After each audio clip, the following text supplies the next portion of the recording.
Jack Dalton surveyed the rugged terrain of the Australian outback through the windshield of his dusty four-wheel drive.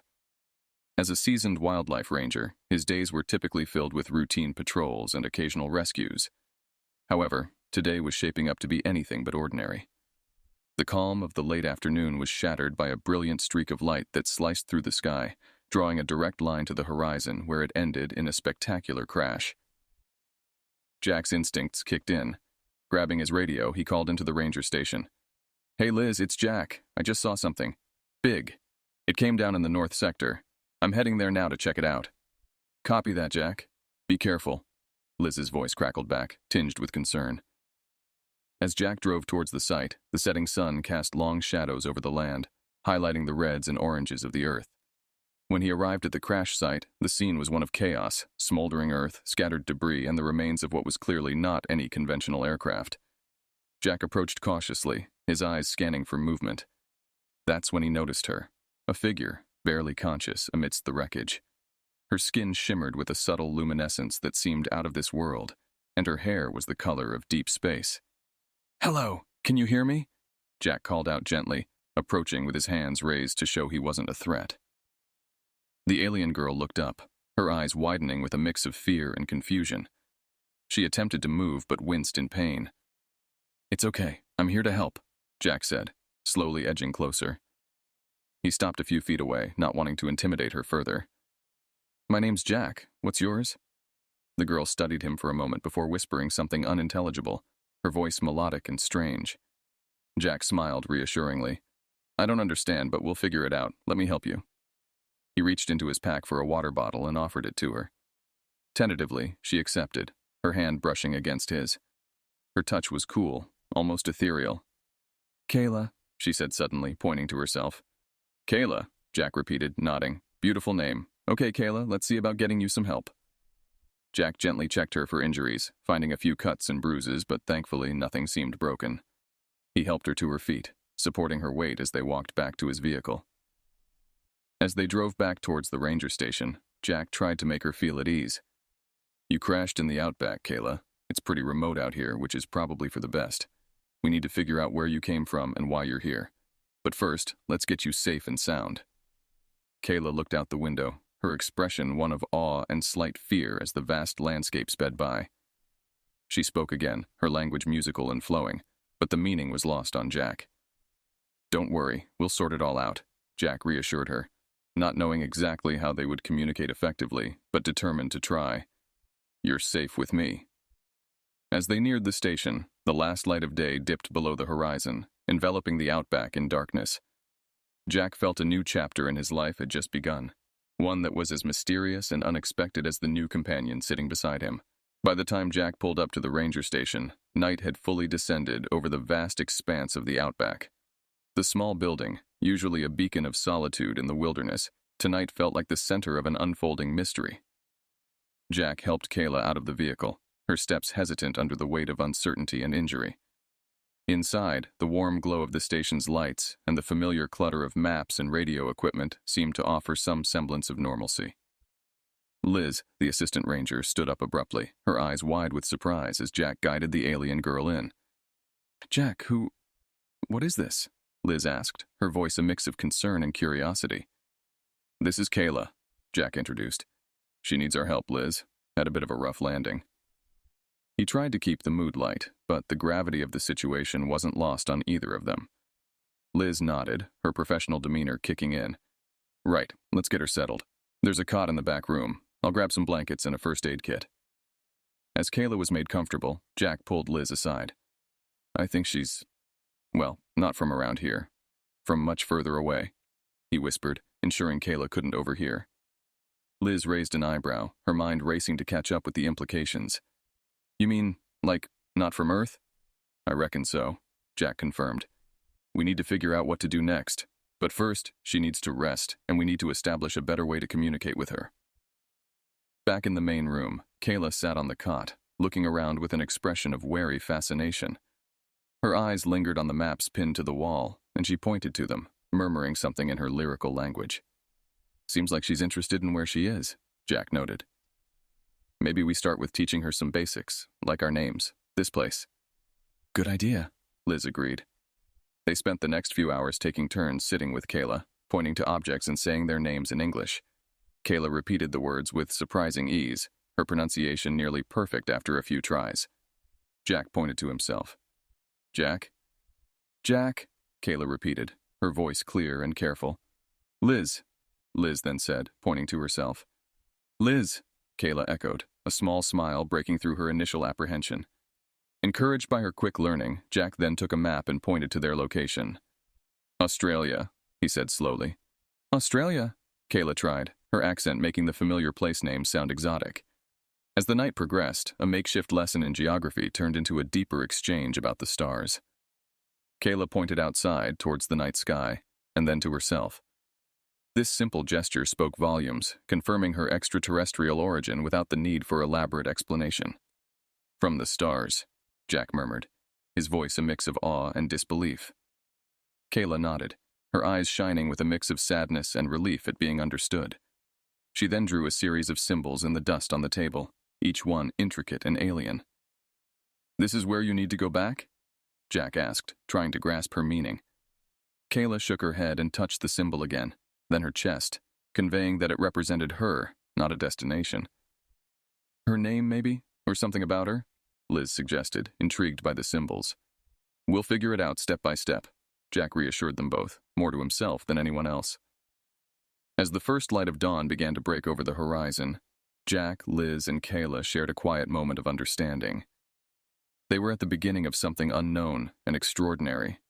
But for now, they had established a fragile but important bridge between two vastly different worlds.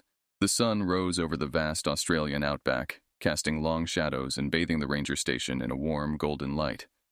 Jack had spent the night researching communication methods online, determined to bridge the gap between them and Kayla. He found a few basic linguistic programs designed for quick learning and thought they might be adaptable for their unique situation. As Kayla woke, refreshed from a night of much-needed rest, she found Jack setting up a makeshift classroom at a table littered with notes and a laptop. Liz brought in breakfast, setting it on the table with a friendly smile. Morning, Kayla, Liz greeted. We've got some food and more learning planned for today. Kayla responded with a nod, her expression curious and eager. The trio sat down to eat, and Jack used this opportunity to introduce more vocabulary, pointing to different items, bread, water, fruit, and pronouncing each clearly. Kayla mimicked him perfectly, her accent softening with each word. After breakfast, Jack booted up the laptop, showing Kayla the language program. This is a bit experimental, he explained, but it might help us understand each other better. He demonstrated a few phrases, and Kayla listened intently, quickly grasping the tool's use. They spent the morning session expanding their vocabulary, with Kayla not only learning English, but also teaching them words from her language, which she called Iridian. Jack and Liz tried to pronounce the alien syllables, often resulting in laughter from all three, easing the tension and forging a bond. In the afternoon, Jack decided it was time to delve a bit deeper into why Kayla was here. He brought out a map of the stars, something he had picked up from his amateur astronomy days. He spread it out on the table, pointing to various constellations. Kayla leaned over the map, her finger tracing lines between the stars. Then she pointed to one spot that wasn't marked.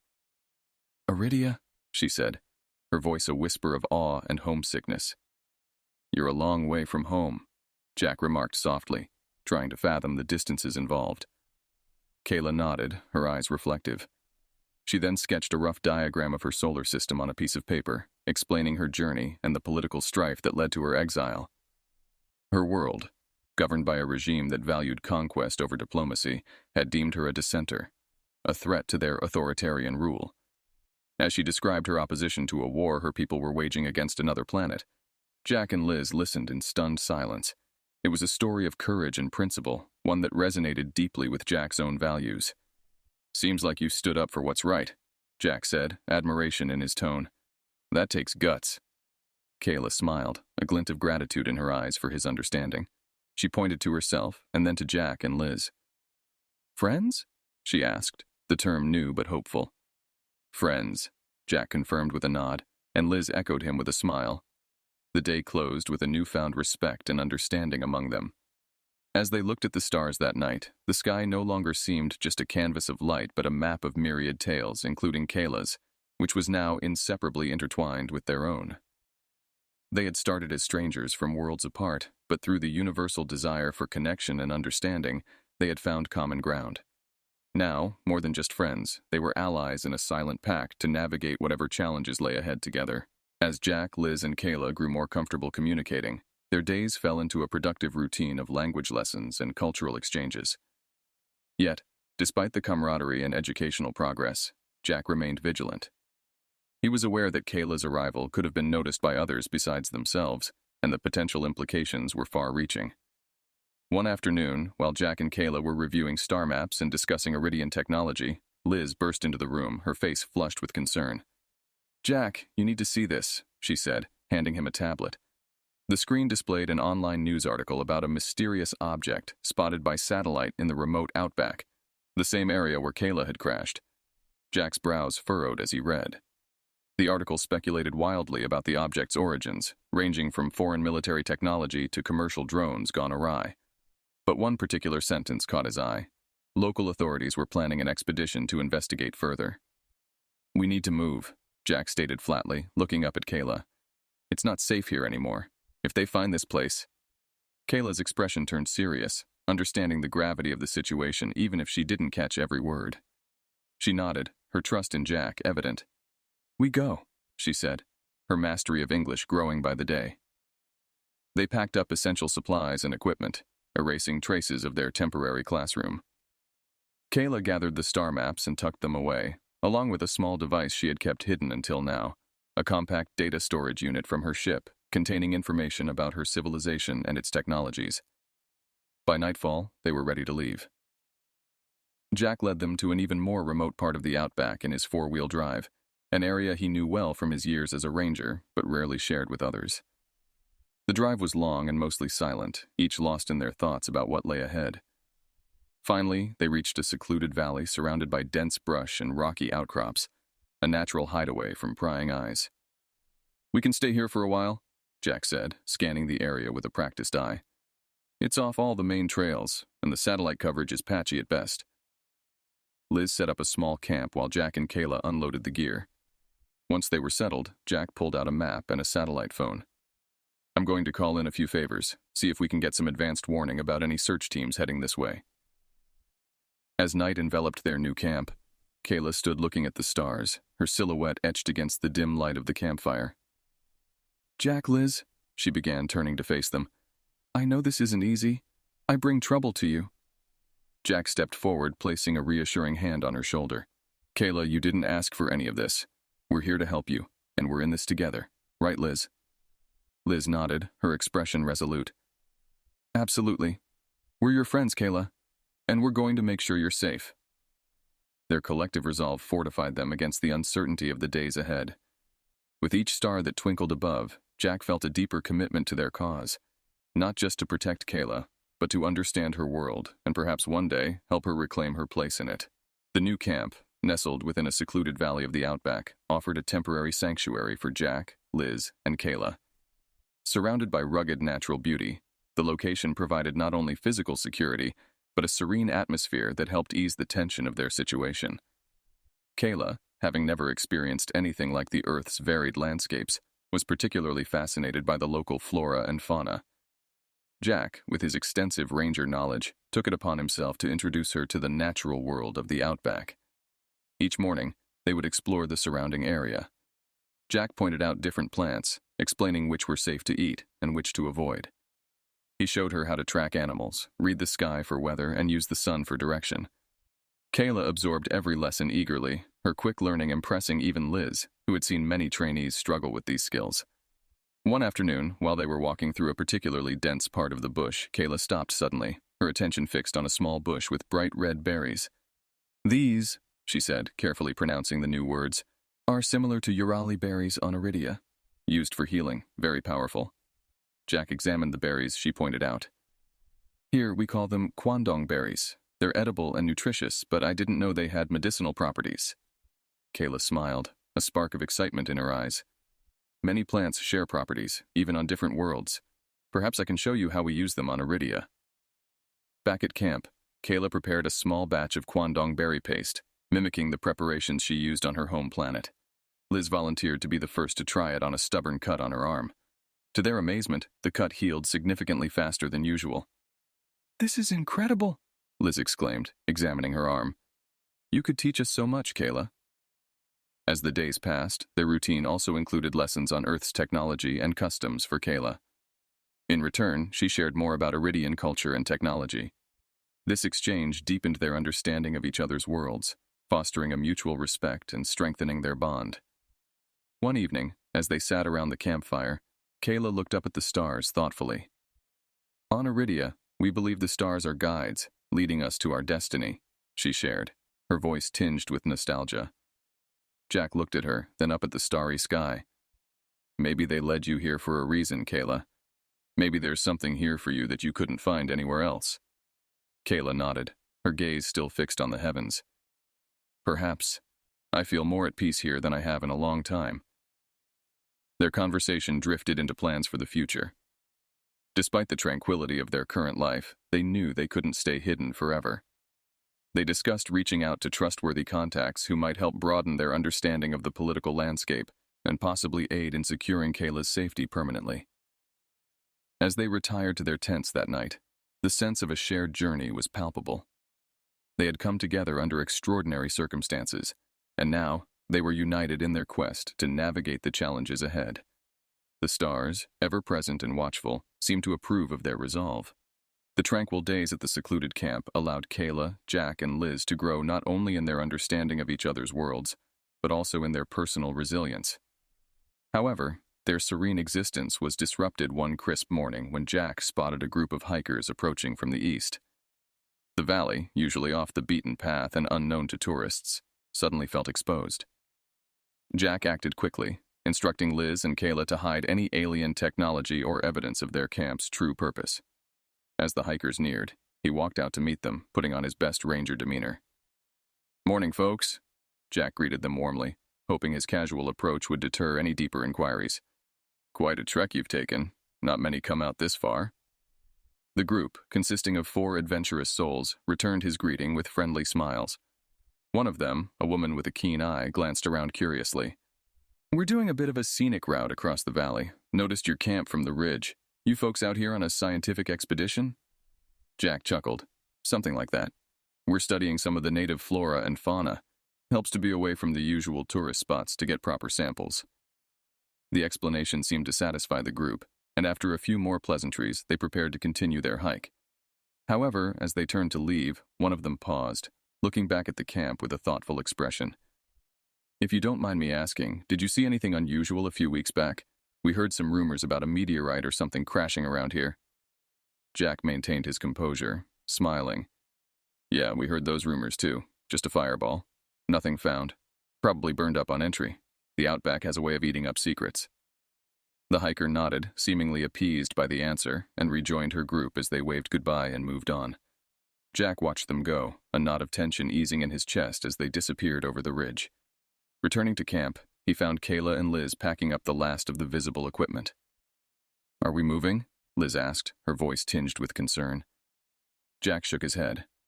"Not yet, but we need to be ready to move at a moment's notice. Today was too close." Kayla, who had been unusually quiet, finally spoke, her voice steady but filled with resolve. "We cannot keep running. We must think of a more permanent solution." Jack and Liz exchanged a glance, knowing she was right. "We've been lucky so far," Jack admitted, "but sooner or later, our luck might run out." The trio sat down to discuss their options. Kayla suggested reaching out to a contact she trusted from her world, a fellow dissenter who had escaped and was hiding on another planet. "Perhaps he can offer asylum, or at least some advice on how to proceed," she offered. Jack was initially hesitant, concerned about the risks of communicating across the stars, but he saw the determination in Kayla's eyes. "All right," he conceded. "We'll reach out to your contact, but we'll do it carefully, making sure our signals are as hidden as possible." With a plan in place, they spent the next few days enhancing their communication setup, using a combination of Earth technology and Iridian devices. Each step was taken with caution, aiming to shield their location and intentions from any prying eyes, terrestrial or otherwise. As they worked, the bond between them deepened, forged in the fires of adversity and the shared hope of finding a safe harbor not just for Kayla, but for all of them. Their journey was far from over, But together, they faced the future with a united front, ready to tackle whatever challenges came next. Under the vast expanse of the starlit Australian sky, Jack, Liz, and Kayla worked meticulously to establish a secure communication link using the hybrid of Earth and Iridian technologies. The makeshift antenna, cobbled together from parts of Kayla's escape pod and terrestrial electronics, stood as a testament to their desperation and ingenuity. "Are you sure this is safe?" Liz asked, her voice tinged with concern as she adjusted the settings on the laptop that would send their signal into the cosmos. "It's as safe as we can make it," Kayla reassured her, double-checking the encryption protocols she had taught them. "The signal is masked to look like background noise, and it will bounce off multiple relays. It should be untraceable back to us." Jack watched them work, impressed by their skill and the ease with which they adapted alien technology for their needs. He couldn't help but feel a surge of pride and a growing sense of protectiveness over both his companions. Once everything was set, they initiated the transmission, sending a coded message to Kayla's contact, a fellow Iridian named Mail, who had found asylum on a distant, neutral planet. The message was a plea for advice and possible asylum, a shot in the dark but their best hope. They waited in tense silence, the minutes stretching into hours. The isolation of the outback seemed to amplify every small sound, each rustle of the wind through the bushes feeling like a harbinger of approaching danger. Finally, the laptop beeped softly, signaling an incoming response. Kayla hurriedly opened the message, scanning the text that appeared on the screen. Her face, usually so composed, broke into a wide smile of relief. "He says he's safe, and he's willing to help us," she announced, her relief palpable. "Mile has connections with others who have defected from Iridia. There's a network, a kind of underground railroad for those fleeing the regime." Liz let out a breath she hadn't realized she'd been holding. "What does he suggest we do?" "He's proposing to arrange for a meeting. It's risky, but he believes it's our best chance. We'd have to travel to a coordinate off-planet, a kind of safe house where we can discuss our options," Kayla explained. Jack nodded slowly, processing the information. "Off-planet means we'll need a ship. We're going to have to find a way to get you into orbit safely." The discussion that followed was serious and strategic. They weighed their limited options, discussing everything from stowing away on a commercial spaceflight to seeking out contacts within the private aerospace industry who might be sympathetic to their cause. As they planned, the dynamic in the group shifted subtly. Their shared challenge brought them closer, turning them into more than just friends or allies. They were becoming a family, united not just by circumstance but by a common cause and mutual respect. By the end of the night, they had a tentative plan in place. They would use their remaining time at the camp to prepare for the journey, both physically and mentally, and to ensure that all their tracks were covered. Jack reached out to a few trusted contacts who might assist them without asking too many questions. As dawn broke over the outback, casting a golden glow across the rugged landscape, the three of them watched the sunrise together. It was a moment of peace amidst the chaos, a reminder of the beauty of the planet Kayla had come to call her sanctuary. "We'll do everything we can to keep you safe, Kayla," Jack said, his voice firm with resolve. Kayla looked at both Jack and Liz, gratitude shining in her eyes. "With friends like you, I already feel safer than I have in a long time," she replied, her hand reaching out to grasp theirs. Together, they faced the new day, ready for the next phase of their journey. As the plans for leaving Earth became more concrete, the reality of their situation pressed heavily on Jack, Liz, and Kayla. They had one final night at the camp, a place that had become a home, a sanctuary in its own right, filled with memories of survival and newfound bonds. Amidst the packing and the silent preparation for the uncertain journey ahead, Jack and Kayla found themselves sharing a quiet moment away from the campfire where Liz was double-checking their supplies. They walked a little distance from the camp, under the vast canvas of stars stretching endlessly above them. The air was cool, carrying the scent of eucalyptus and the distant song of a nightjar. It was a perfect outback night, serene and laden with the whisper of winds that spoke of change. Jack stopped and turned to Kayla, his expression soft under the starlight. "You know, I never imagined any of this would happen when I saw your ship fall from the sky," he said, his voice low, mixed with wonder and a hint of sadness. Kayla smiled gently, stepping closer. "Neither did I, Jack. And yet, here we are," she replied, her hand finding his. "You and Liz have changed my life in ways I cannot express." the air between them charged with an unspoken emotion, a culmination of all the nights spent under the same stars, learning from each other, growing together. Kayla looked up into Jack's eyes, her gaze intense and full of emotion. Slowly, almost hesitantly, Jack leaned down, his lips meeting hers in a tender, careful kiss. It was a kiss of gratitude, of farewell to their old lives, and of welcome to whatever lay ahead. Kayla responded with equal tenderness, her hands coming up to frame Jack's face. The kiss deepened, driven by the months of growing closeness, the shared fears, and the quiet nights of whispered hopes. It was as if all the tension, the fear, and the anticipation of the past weeks were channeling into this one moment between them. They broke apart slowly, foreheads resting against each other, breathing in the shared warmth. "No matter what happens next, I'm glad it brought me to you," Jack murmured, his words a vow in the quiet night. "Me too," Kayla whispered back, her voice thick with emotion. Hand in hand, they returned to the campfire where Liz awaited, her knowing smile acknowledging their unspoken bond. She didn't need to ask. The serene joy in their faces told her everything. That night, as they lay in their tents, Jack and Kayla found solace and comfort in each other's arms once more, their embrace a quiet celebration of human and alien finding not just understanding, but love. It was a moment of profound connection, transcending worlds and the conflicts that had brought them together. As dawn crept over the horizon, painting the sky with streaks of gold and pink, the trio packed up their final belongings. With a mix of anticipation and anxiety, they set out towards their new destiny, carrying with them the hopes of forging a path to safety for Kayla, and perhaps a future where such bonds could thrive without fear. Their journey was far from over, but as they left the valley behind, their spirits were buoyed by the strength of the connections they had forged. Connections that promised to uphold them through whatever challenges lay ahead in the stars.